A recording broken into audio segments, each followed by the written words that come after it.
সম্প্রতি কর্মকর্তা কর্মচারীদের পোশাক সংক্রান্ত একটি অফিস আদেশ জারি করেছে বাংলাদেশ ব্যাংক, যা নিয়ে সামাজিক মাধ্যমে ব্যাপক আলোচনা সমালোচনার জন্ম দিয়েছে। সেই দলে সামিল হলেন অভিনেত্রী আজমেরী হক বাঁধন। 24 জুলাই ফেসবুকে একটি পোস্টে অভিনেত্রী তার ব্যক্তি জীবনের নানা অভিজ্ঞতার কথা তুলে ধরেছেন। বলেছেন, একসময় আমি ভারী মিষ্টি বাচ্চা একটা মেয়ে ছিলাম, মেধাবী, দয়ালু এবং সবসময় সমাজের প্রত্যাশা অনুযায়ী পোশাক পরতাম। আমার বাবা মা আমাকে যা পরতে বলতেন, সমাজ যা শালীন বলে মনে করত, আমি তাই পরতাম। কিশোর বয়সে আমি কখনো জিন্স পরিনি, কারণ সমাজের চোখে এটা কেবল বাজে মেয়েরা পরে। বাঁধন আরও বলেন, একটা পারফেক্ট মেয়ে হওয়ার জন্য মনস্থির করেছিলাম, সমাজ আমার কাছে যা চায় তার সেরা ভার্সন। কিন্তু তারপর আমার পৃথিবী ভেঙে পড়ল।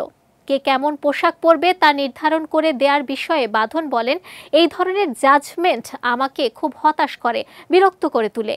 কিন্তু এই ধরনের বাস্তবতার মুখোমুখি আমরা নারীরা প্রতিদিনই হচ্ছি। এই সমাজে মানুষের একটাই লক্ষ্য বলে মনে হয়, নারীদের সংশোধন করা, যেন এটাই স্বর্গের সবচেয়ে বিশুদ্ধ পথ। সবশেষে এই অভিনেত্রী বলেন, কিন্তু আমার কথা শোনো আমার বন্ধুরা, তোমরা যদি এসব বিশ্বাস করো তাহলে তুমি একজন বোকা। বেহেশতের রাস্তা তোমার নিজের কর্মকাণ্ডের দ্বারাই প্রশস্ত হয়, অন্যের উপর নজরদারি করে নয়, বিশেষ করে নারীদের কবজা করে নয়।